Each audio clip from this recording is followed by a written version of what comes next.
Depreciation ही एक accounting methodology आहे, एक अकाउंटिंग कॉन्सेप्ट आहे, त्याबद्दल आपण आज डिटेल चर्चा करणार आहोत. डेप्रिसिएट होणे म्हणजे त्याचं अवमूल्यन होणे, म्हणजे त्याचं मूल्यांकन कमी होणे.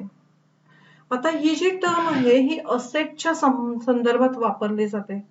कुठलीही कंपनी चालवण्याकरता त्यांना 2 टाईपचे खर्च करावे लागतात. एक असतो ऑपरेटिंग एक्सपेन्सेस, म्हणजे बिझनेस ऑपरेट होण्यासाठी, day to day life run होण्यासाठी लागणारे एक्सपेन्सेस आहे, त्याला म्हणतात ऑपरेटिंग एक्सपेन्सेस. आणि दुसरं आहे कॅपिटल एक्सपेन्सेस, म्हणजेच ही असेट.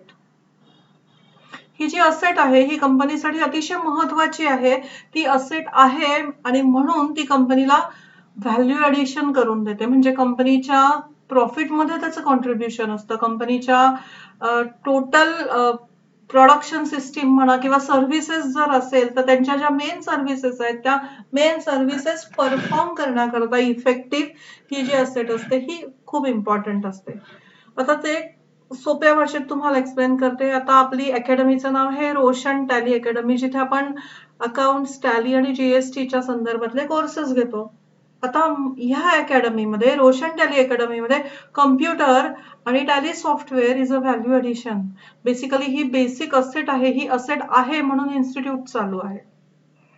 तर तुम्हाला बेसिकली असेट म्हणजे काय ह्याच्याबद्दल डिटेल जर जाणून घ्यायचं असेल तर आपल्या युट्यूब चॅनलवर revenue expenditure versus capital expenditure असा एक व्हिडिओ अपलोड ऑलरेडी केलेला आहे. तुम्ही तो एकदा बघून घ्या, म्हणजे तुम्हाला असेट ही कन्सेप्ट कळेल. तर आता तुम्हाला असं वाटत असेल की आपण डेप्रिसिएशन बद्दल बोलताना असेटवर का गेलो, तर डेप्रिसिएशन ही जी कॉन्सेप्ट आहे ही असेटशीच असोसिएट आहे. एखादी असेट डेप्रिसिएट होणे म्हणजेच काय, तर ती असेट वापरल्यामुळे त्याची व्हॅल्यू कमी होणे. आता त्याची आपण इथे डेफिनेशन बघून घेऊ. Reduction in value of asset over the period of time due to wear and tear. वापरामुळे त्या असेटची व्हॅल्यू कमी होते. तर कशात न कमी होते, तर बेसिकली जेव्हा तुम्ही असेट खरेदी करता, सपोज तुम्ही मे महिन्यामध्ये कम्प्युटर खरेदी केलेला आहे. आपण मे महिन्यामध्ये कम्प्युटर खरेदी केलेला आहे आणि त्या कम्प्युटरची व्हॅल्यू आहे 40,000 रुपये. At the end of the financial year, financial year कधी संपतं तुम्हाला सगळ्यांना माहिती आहे, 31 मार्चला फायनान्शियल इयर संपतं. 31 मार्चला बॅलन्स शीट मध्ये आपल्याला त्या कम्प्युटरची जी व्हॅल्यू आहे ती 31 मार्चची जी व्हॅल्यू आहे ती दिसली पाहिजे, ना की परचेस व्हॅल्यू. मे महिन्यामध्ये जो काही कम्प्युटर आपण खरेदी केला त्याची परचेस व्हॅल्यू आपल्यासाठी 40,000 रुपये आहे. 40,000ला आपण कम्प्युटर खरेदी केला हे बरोबर आहे, पण 31 मार्च 2022ला त्याची व्हॅल्यू जी 40,000 आहे ती 40,000 राहणार नाहीये. म्हणजेच 31 मार्चला जर का आपण तो कम्प्युटर मार्केटमध्ये विकायला गेलो तर त्याला 40,000 मिळतील का, आपल्याला नाही मिळणार आहेत.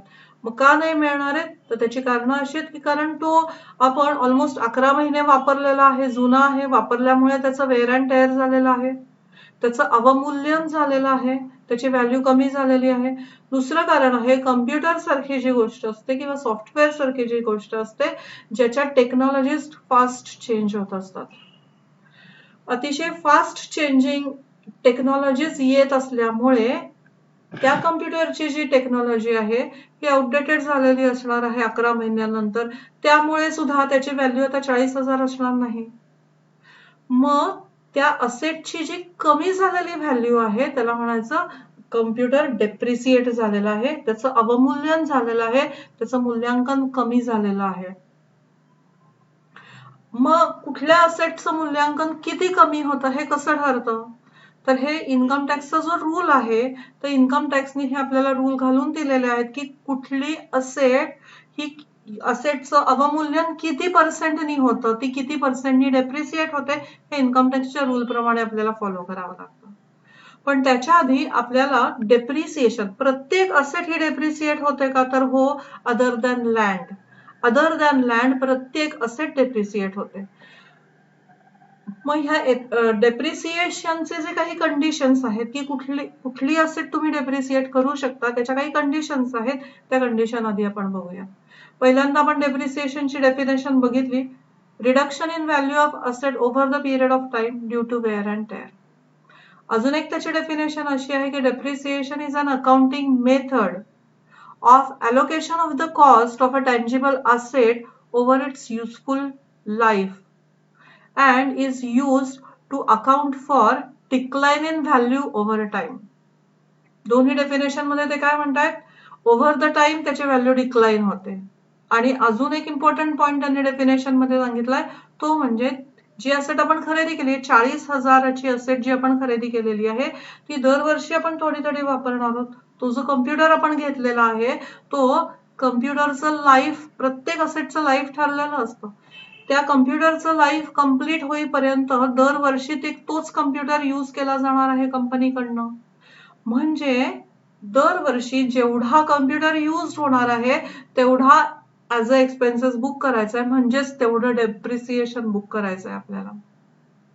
तर ही डेफिनेशन झाली किंवा ही कन्सेप्ट झाली तुमची डेप्रिसिएशनची. आता कंडिशन फॉर क्लेमिंग डेप्रिसिएशन, कुठल्या असेट्सचं तुम्ही डेप्रिसिएशन क्लेम करू शकता त्यांनी इथे दिलेलं आहे. Asset must be own wholly or partly by assessee.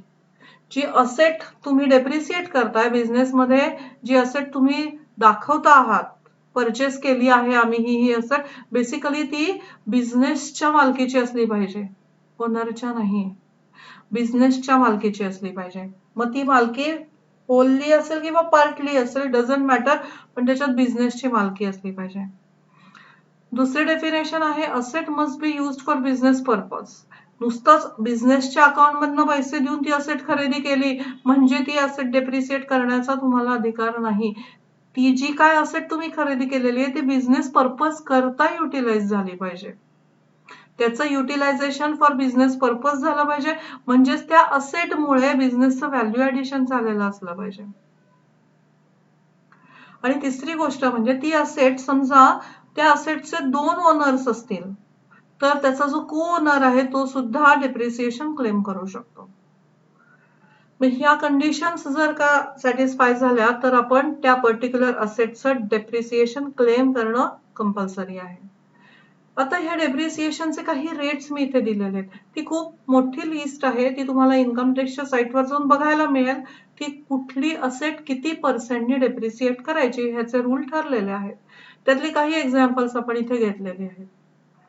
Computer आणि सॉफ्टवेअर जे असतं ते दरवर्षी 40%नी डेप्रिसिएट करायचं. हा हायेस्ट रेट आहे डेप्रिसिएशनचा. मगाशी मी तुम्हाला सांगितलं जसं कम्प्युटर आणि सॉफ्टवेअरची टेक्नॉलॉजी ही फार लवकर चेंज होते, अपग्रेड होते, त्यामुळे आपण घेतलेलं कम्प्युटर आणि सॉफ्टवेअर हे फार लवकर डिग्रेड होतं, म्हणून त्याचा डेप्रिसिएशन पर्सेंटेज आहे 40%. फर्निचर 10%नी, मोबाईल 15%नी, ऑफिस इक्विपमेंट 15%नी. सो याचे काही एक्झाम्पल्स आहेत. ही सगळी लिस्ट इथे मी दिलेली नाहीये, ती तुम्हाला इन्कम टॅक्सच्या साईटवर बघता येईल. सो आपल्याला आता डेप्रिसिएशन म्हणजे काय कळलं, त्याची कंडिशन कळली आणि साधारण त्याचे रेट्स काय आहेत त्याची काही एक्झाम्पल्स मी तुम्हाला दिलेली. आता डेप्रिसिएशनची अकाउंटिंग ट्रीटमेंट आपण बघणार आहोत आणि अकाउंटिंग ट्रीटमेंट बघण्याकरता आपल्याला एक एक्झाम्पल बघायला लागणार आहे. हा ओके, मी फक्त टॅली मध्ये सुद्धा आपल्याला ही एंट्री करायची आहे, त्याच्यामुळे टॅली ओपन आहे का मी ते एकदा चेक केलेलं आहे. चला आता आपण त्याच्यासाठी एक एक्झाम्पल घेऊयात.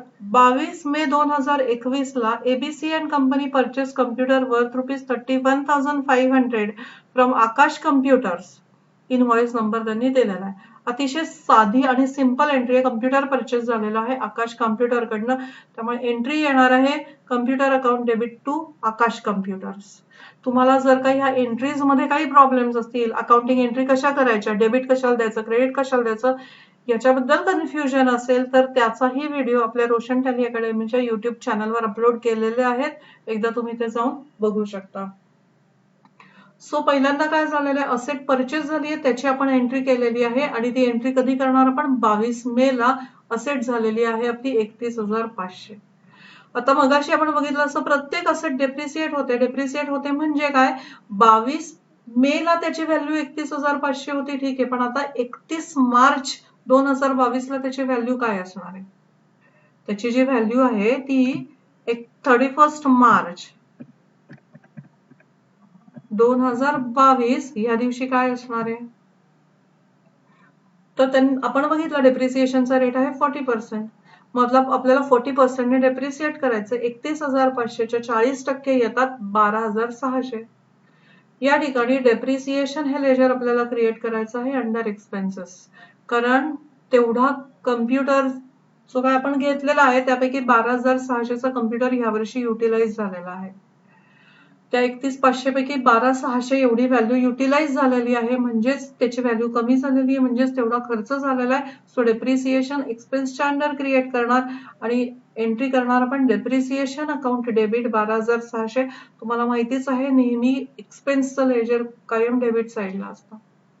टू कम्प्युटर, आणि कम्प्युटरला आपण क्रेडिट देणार कारण ओरिजिनली कम्प्युटरला डेबिट बॅलन्स आहे. जेव्हा आपण कम्प्युटर खरेदी केला तेव्हा तो बॅलन्स शीटच्या असेट साईडला दिसणार. असेट साईड म्हणजे डेबिट साईड. आता तुम्हाला डेबिट साईडची व्हॅल्यू कमी करायची आहे म्हणजे त्याला क्रेडिट बॅलन्स द्यायचा आहे. मग 31 मार्चला एंट्री काय येणार आहे? Depreciation account debit to computer. या दोन एंट्रीज येतील. आता पुढे अजून एक एक्झाम्पल घेतलंय आपण.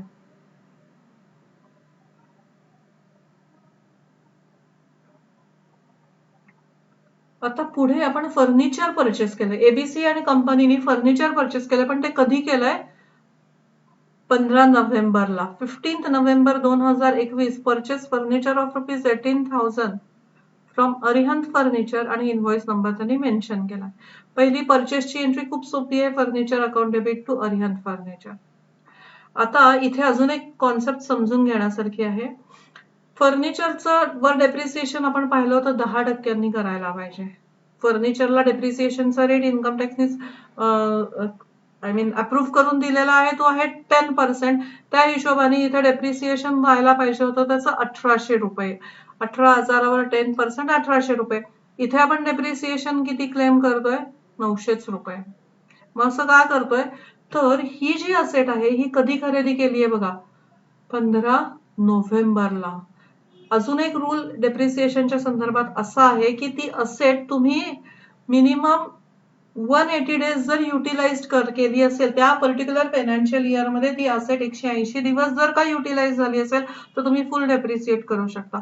पण जर का ती असेट लेस दॅन 180 डेज युटिलाइज झाली असेल तर जे काय डेप्रिसिएशनचं पर्सेंटेज आहे त्याच्या अर्धच तुम्ही क्लेम करू शकता.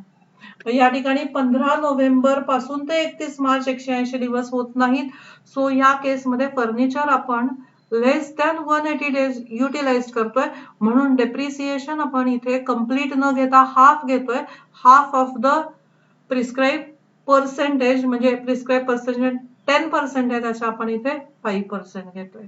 ही पण अतिशय महत्वाची एक कॉन्सेप्ट तुम्हाला माहिती असणं गरजेचं आहे. आता ह्या दोन्हीच्या आपण टॅली मधल्या एंट्रीज बघूया. एबीसी प्रायव्हेट लिमिटेड कंपनी आपण केलेली आहे. याच्यामध्ये दोन्ही लेजर्स ऑलरेडी बनवली आहेत मी. कम्प्युटर ग्रुप येईल फिक्स्ड असेट आणि दुसरं आहे आपलं फर्निचर, त्याचंही ग्रुप फिक्स्ड असेट. आकाश कम्प्युटर क्रेडिटर आहे, अरिहंत कम्प्युटर्स हा पण क्रेडिटर आहे. सो पहिली एंट्री आपण इथे जी ऑलरेडी केलेली आहे ती तुम्हाला इथे मी दाखवते. फिक्स्ड असेट कम्प्युटरची एंट्री आपण इथे केलेली आहे. एंट्री आपल्याला किती तारखेला करायची आहे? डेट ठीक आहे, डेट डझंट मॅटर, साधारण 15 का 22 काहीतरी तारीख आहे, त्या तारखेप्रमाणे आपण एंट्री केलेली आहे कम्प्युटर टू आकाश कम्प्युटर्स. आणि आता 31 मार्चला आपण ती डेप्रिसिएट केली. इथे काय केलंय आपण? डेप्रिसिएशन त्याच्यापैकी फर्निचरचं 900 आहे आणि कम्प्युटरचं 12,600. टोटल डेप्रिसिएट किती केली? 13,500 टोटल डेप्रिसिएशन आहे. नॅरेशन इम्पॉर्टंट आहे, बघून घ्या. Being computer depreciate at the rate of 40% and furniture at 5% as furniture used less than 180 days, so 50% less depreciation claimed. त्या पहिल्या दोन्ही एंट्री अतिशय सोप्या आहेत. कम्प्युटरची जशी एंट्री आहे तशीच फर्निचरची पण एंट्री असणार आहे. फर्निचर अकाउंट त्यात काही फारसं विशेष दाखवण्यासारखं एंट्री मध्ये नाहीये. फर्निचर टू अरिहंत फर्निचर हे दोन्ही परचेसला फर्निचरच्या एंट्री करून घेतल्या आणि डेप्रिसिएशन आपला इथे प्रॉफिट अँड लॉस अकाउंट मध्ये इथे दिसतंय इनडायरेक्ट एक्सपेन्सेसच्या अंडर डेप्रिसिएशन. आणि इथे आपण दोन्ही असेट्स डेप्रिसिएट करून घेतले आणि डेप्रिसिएट करून घेतल्यानंतर आता बॅलन्स शीटला आपल्याला दिसतीये असेटची व्हॅल्यू काय आहे ते. म्हणजे कम्प्युटरची खरेदी व्हॅल्यू होती 31,500. 31 मार्चला त्याची व्हॅल्यू किती दिसते आता 18,900. आणि फर्निचरची किती दिसते 17,100. तर बेसिकली ही सगळी कॉन्सेप्ट आहे आपल्या डेप्रिसिएशनची. त्याची अकाउंटिंग एंट्री, अकाउंटिंग ट्रीटमेंट, त्याच्या कंडिशन्स काय आहेत, त्याचे डेफिनेशन काय, हे सगळं आपण बघितलेलं आहे. डेप्रिसिएशनच्या संदर्भात अजूनही काही तुम्हाला क्वेरीज असतील तर तुम्ही मला कमेंट बॉक्समध्ये कमेंट करा किंवा roshanTally@gmail.com वर ईमेल करून विचारू शकता. मी तुमच्या प्रश्नांची निश्चित उत्तरं देईन.